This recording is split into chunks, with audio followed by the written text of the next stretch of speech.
সালাম আলাইকুম, কেমন আছো তোমরা? আজকের ক্লাসে আমরা 12.1 এর বাকি যে অঙ্কগুলি ছিল 4 থেকে 10 পর্যন্ত ওগুলো কমপ্লিট করব। প্রথম ক্লাসে আমরা 1 থেকে 3 পর্যন্ত এবং এই বিস্তারিত 4টা জানছি, ওগুলো আশা রাখি তোমরা দেখে নিছো। এখন দ্বিতীয় পার্টে আমরা খুব তাড়াতাড়ি এই কয়েকটা অঙ্কের একটু সমাধান করতে চাইতেছি। তো এটার দিকে যদি তাকাই, এটা কোন নিয়মে পড়ে, 1, 2 নাকি 3, ওটা টেস্ট করি।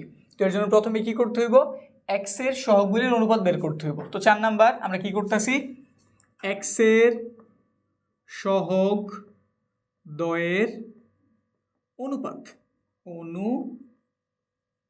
কত কত দেওয়া আছে? প্রথমটাতে দেওয়া আছে x এর মান 3, দ্বিতীয়টাতে x এর সাথে সহগ আছে 6, তাহলে উপরে হবে আমাদের 3, নিচে হবে 6, 3 6। যদি কাটাকাটি করি, এখানে হবে 1, এখানে হবে কত 2, কারণ আমি 3 ধারা 3 রে কাটতে পারি একবার যায়, 3 ধারা 6 এর কাটতে পারি দুইবার যায়। সেমভাবে আমরা ওয়াইটা বের করতেছি, y এর সহগ দ্বয়ের অনুপাত, সেম প্রক্রিয়া। y এর এইখানটাতে কত আছে, 2 গুণাকারে আছে আর এখানে আছে 4, তাহলে উপর দিয়ে দিলাম আমরা 2, নিচে দিয়ে দিলাম 4, কাটাকাটি করলে এখানেও কত হাফ। যদি আমাদের x এর অনুপাত এবং y এর অনুপাতের মান সেম টু সেম, মানে একই রকম হয়ে যায়, তাহলে আমাদের পরের স্টেপ মানে চেক করতে হবে আমাদের ধ্রুবপদটা সেম কিনা। যদি আমাদের সেম না হয় তো আমাদের 1 নাম্বার নিয়মে পড়ে যেত, লিখে দিতাম সমঞ্জস, অনির্ভরশীল, সমাধান আছে কিন্তু মাত্র একটি। যেহেতু আমাদের এই দুজন সেম হয়ে গেছে, হয় এইটা হইব নয়তো এটা। আর এই অ্যান্সারটা পাওয়া যাবে কখন, যখন আমরা ধ্রুবপদটা বের করবো। তো ধ্রুবপদের দিকে তাকাই, ধ্রুবপদ এখানেও 0 আছে, এখানেও 0 আছে, এই দুটোর অনুপাত করতে হইব। একটু লিখে নেই, ধ্রুবপদ দ্বয়ের অনুপাত। যদি 0 রে 0 দ্বারা ভাগ করি, 0 দ্বারা কি কেউ ভাগ করা আসলে যায়? অবশ্যই যায় না। তো বোঝা গেল আমাদের এই মানটা এই বাকি দুই মানের সাথে সেম না। এটা একটু সুতরাং দিয়ে লিখে দিই।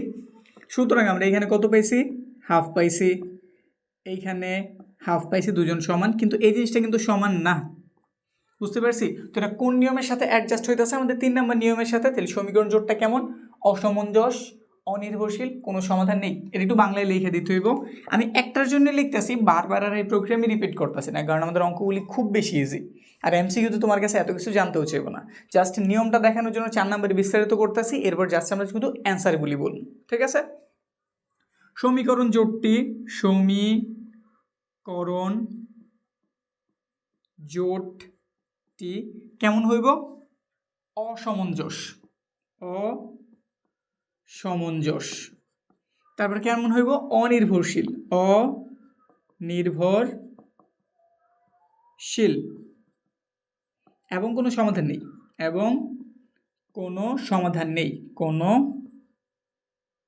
সমাধান নেই, শেষ হচ্ছে আমাদের এটা কমপ্লিট হলো। 5 নাম্বার দিকে তাকাই, এখানে কি বলছে, আমাদের x এর সহগ এখানে 3, এখানে হইতেছে 9।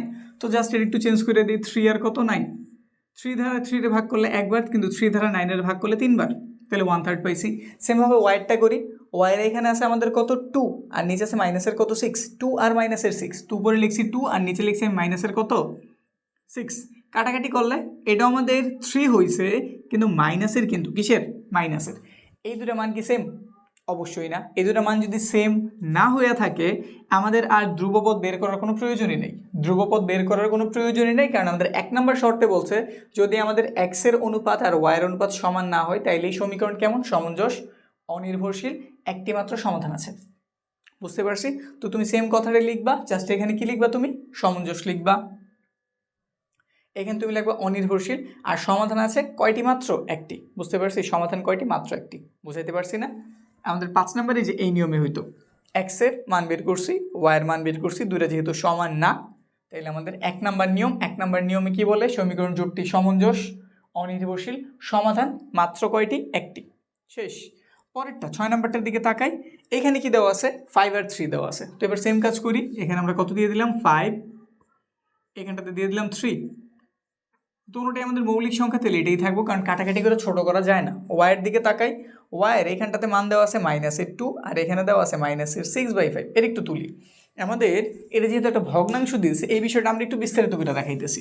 ভগ্নাংশ হোক বা যা খুশি তা হোক, আমাদের নিয়ম কিন্তু এই আগেরটাই।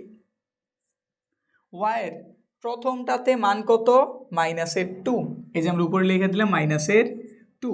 নিচেরটার দিকে তাকাই, এখানে আমাদের ওয়াইয়ের সহগ কত, -6/5, বুঝতে পারছি? তো মাইনাসে মাইনাসে বাদ হয়ে গেল, মাইনাসের টেনশন শেষ।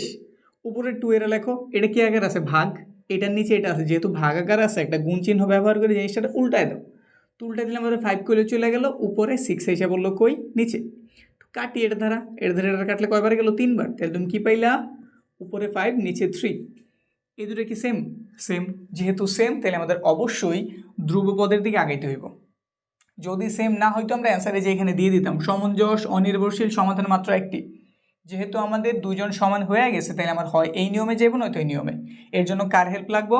সি এর। তো সি এর দিকে তাকাই, এখানে আছে 0, এখানে আছে 2, তো উপরে দিয়ে দিলাম আমি 0, নিচে দিয়ে দিলাম 2। আমরা হয়তো এইটুকু জানি 0 রে যে কোনো সংখ্যা দ্বারাই যদি ভাগ করি রেজাল্ট কত বের হইব 0। তাহলে তুমি 0 লিখতে পারবা, এটাও লিখতে পারো, কোনো প্রবলেম কিন্তু নাই নাকি।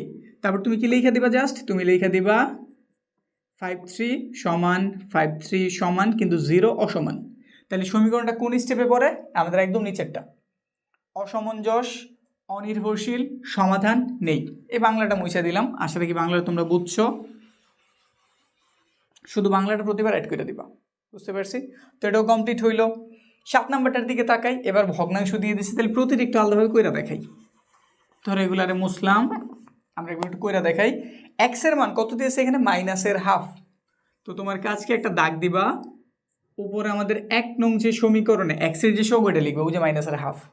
নিচে কত দেওয়া আছে? এক্স এর মান কিছু নেই, মানে 1 দেওয়া আছে। তো নিচের 1 থাকা যে কথা, না থাকা একই কথা, তাহলে মান আমি পাইলাম মাইনাসের হাফ। বুঝতে পারছি? সেমভাবে ওয়াইডটা বের করি। ওয়াইডটাতে যদি তাকাই, এখানটাতে দেওয়া আছে আমাদের প্লাসের 1, কিন্তু নিচে দেওয়া আছে মাইনাসের 2। এই যে দেখো ওয়াইয়ের সাথে কিছু নেই, মানে কত আছে? 1। তাহলে তুমি উপরে লেখা দাও 1, আর এইখানে আমাদের ওয়াইয়ের সাথে আছে মাইনাসের 2, তাহলে নিচে কত লিখে দেবো? মাইনাসের 2। দেখো এটা যেই কথা, এটা কিন্তু সেম কথা, কারণ আমরা মাইনাস যেই কোনো জায়গায় লিখতে পারি। ধরো একটা সংখ্যাতে যে এরকম দেওয়া আছে, এইখানে মাইনাস দাও যেই কথা, এইখানে মাইনাস দাও সেম কথা, সামনে মাইনাস দাও ঠিক একই কথা, বুঝছি? এইভাবে যেইভাবেই থাক প্রতিটা একই কথা। তো আমরা বুঝলাম এখানে মাইনাসের হাফ আছে, এটাও কিন্তু মাইনাসের হাফ, দুইজন same to same. Same to same যেহেতু হয়েছে, তাইলে আমাদের এই দ্বিতীয় স্টেপে যাইতে হইব, মানে আমাদের ধ্রুবপদ যে আছে তার একটু বের করে দেখতে হইব। তো ধ্রুবপদের দিকে তাকাই, এখানটাতে আছে আমাদের মাইনাসের 1, এখানে আছে 2, তো লেখা দিলাম আমরা ধ্রুবপদের জন্য উপরে মাইনাসের 1, নিচে কত? 2। দেখো তো সেম জিনিস কিনা, এটি তো মাত্র বুঝাইলাম। মাইনাসের হাফ মাইনাসের হাফ মাইনাসের হাফ সবাই সমান, তাহলে সুতরাং একটু লেখা দাও মাইনাসের হাফ মাইনাসের হাফ মাইনাসের হাফ। অতএব সমীকরণটা কেমন? কয় নাম্বার নিয়মে যাইব? এই যে উপরেরটায়, সমঞ্জস নির্ভরশীল সমাধান আছে অসংখ্য, মানে অসংখ্য সমাধান আছে। তুমি কি লিখবা? অতএব সমীকরণ জোটটি, অতএব সমীকরণ জোটটি সমঞ্জস নির্ভরশীল অসংখ্য সমাধান আছে, অসংখ্য সমাধান আছে, এটুকু লিখে দিলে কাজ কমপ্লিট। পরেরটার দিকে তাকাই, 7 নাম্বার হলো 8 নাম্বার, একই জিনিস। এখানে কত দেওয়া আছে? মাইনাসের হাফ। তো যে মাইনাসের হাফ উপরে লিখছি, এটার মান কত? 1। ধরো নিচে ওই যে 1 দিছি, উপর 1 লেখা যায়, নিচের 1 লেখা যায় কথা, না লেখা একই কথা, তাহলে সেম টু সেম রেজাল্ট পাইছি। পরেরটার দিকে তাকাই, ওয়াইয়ের জন্য এখানে ছিল মাইনাসের 1, কত ছিল? মাইনাসের 1, তো মাইনাসের 1 দিয়ে দিলাম। এখানে ওয়াইয়ের মান কত? মাইনাসের 2, মাইনাসের কত? 2, মাইনাসে মাইনাসে বাদ হয়ে গেছে, তো হাফ। এবার আর কিন্তু সে সেম হয় নাই, এবার আর সে কিন্তু সেম হয় নাই। তাহলে কি আমাদের ধ্রুবপদের দিকে যাওয়ার কোনো প্রয়োজন আছে? নাই, কারণ আমরা জানছিলাম আমাদের যদি এই দুটো মান সমান না হয়, তো প্রথমে আমরা লিখে দিতেছি যে এখানে আমরা পাইছি প্রথমটাতে মাইনাসের হাফ, আর এটাতে পাইছি হাফ। তারা যেহেতু সমান না, এক্সের আর ওয়াইয়ের সহগই কেমন? সহগের অনুপাতে সমান না, তাহলে আমাদের দ্বিতীয় স্টেপ, মানে আমাদের ধ্রুবপদ বের করার কোনো প্রয়োজনই নেই। আমাদের সমীকরণটা কেমন হইব? সমঞ্জস অনির্ভরশীল একটি মাত্র সমাধান আছে, একটি মাত্র কি আছে? সমাধান। বুঝতে পারছি? লাস্টেরটা না, লাস্টেরটা না, আরও 2টা আছে। 9 নাম্বার, আবার আমাদের মাইনাসের হাফ বসাইছি, এক্সের নিচে কি আছে? কিছু নাই, মানে 1 দিছি, মানে মাইনাসের হাফই পেয়েছি। এইখানে এটার মান কত? 1, এটার মানও কত? 1, তো এইখানটাতে মান হইব কত? জাস্ট 1/1, 1/1 যেই কথা 1 একই কথা। এইখানে কি দুটো কি সেম নাকি আলাদা আছে? আলাদা না, তো আমরা এই নিয়মই থাকতে পারি। এখানে জাস্ট তুমি কত লিখে দিবা? প্লাসের একটা 1। নিয়ম কি? এই যে প্রথমটারে মানছে, সমীকরণটা সমঞ্জস অনির্ভরশীল একটি মাত্র সমাধান আছে। লাস্ট আমাদের 10 নাম্বার, এইগুলো তুমি যাই করছো প্রতিটাতে আমাদের সহগ আকারে সংখ্যা দেওয়া ছিল, মানে যে 1 2 3 4 এইগুলি দেওয়া ছিল, কিন্তু এইখানে প্রথমবার আমাদের সহগের জায়গায় ABCD ইউজ করছে, মানে A আর C দেওয়া। তোমরা ওইভাবেই করি, প্রক্রিয়া কিন্তু আগের মতোই, এমন না যে কিছু চেঞ্জ হইব, নিয়ম আগের মতোই। এবারে এইখানে আমাদের ABCD দেখ বা LMN বা অন্য কিছুই দেখ, প্রক্রিয়া আগের মতোই। এক্সের সহগের অনুপাত একটাতে আছে এ আরেকটাতে আছে সি, তাহলে তুমি লিখে দাও এখানে এ, এখানে কত সি। ওয়াইটার দিকে তাকাই, এখানে আছে মাইনাসের সি, এখানে আছে মাইনাসের এ, তো উপরে মাইনাসের সি মাইনাসের এ, মাইনাস মাইনাস বাদ হয়ে উপরে হয়ে গেল সি নিচে এ। দুটো কি সেম? অবশ্যই না, আলাদা। এটা এ বাই সি আর এটা সি বাই এ, আলাদা যেহেতু সুতরাং তাকে লেখা দাও যে না এখানে এ সি আর সি এ সমান না, যেহেতু সমান না আমাদের ধ্রুবপদের দিকে তাকানোর কোনো প্রয়োজনই নেই। নিয়ম কোনটা? এটা সমঞ্জস অনির্ভরশীল একটি মাত্র সমাধান আছে। বুঝতে পারছি? কমপ্লিট। আমাদের 12.1 পুরোপুরি কমপ্লিট। এরপরের ক্লাসে আমরা 12.2 কমপ্লিট করতেছি। আমরা একদম প্রথম থেকে শেষ পর্যন্ত সব কিছু কমপ্লিট করবো, একটা কিছু ছাড় যাবো না। এগুলো শেষ হওয়ার সাথে সাথেই আমরা বোর্ড প্রশ্নগুলি ধরতেছি, ঠিক আছে? সৃজনশীল হইব, বোর্ড প্রশ্ন হইব, সংক্ষিপ্ত এমসিকিউ, মানে কিছু বাদ যাবো না, সব কিছু তুমি পাইবা। তো দেখা হইতেছে পরের ক্লাসে।